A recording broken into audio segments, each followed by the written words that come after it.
In this video, we're going to be looking at the differences in reactivity between benzene and phenol.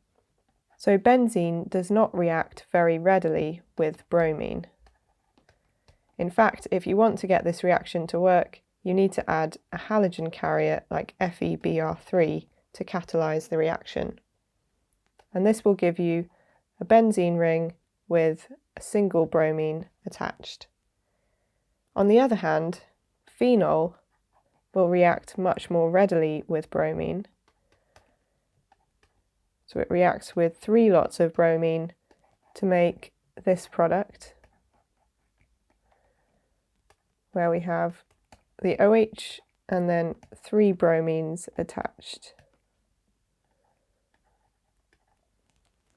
So phenol is reactive enough that it doesn't require this halogen carrier, and it also reacts with 3 lots of bromine.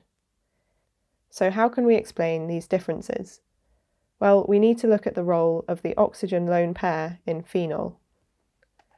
So phenol has a lone pair on its oxygen atom that can donate into the ring, and this increases the electron density of the delocalized pi system.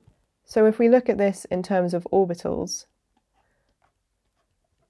we have the p orbitals on carbon forming the delocalized pi system that we're familiar with, and then we have the OH group of phenol, and the oxygen also has a p orbital, which is where the lone pair is located.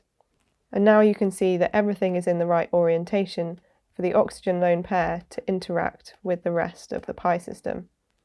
So this creates an extended delocalized structure with more electron density in the ring.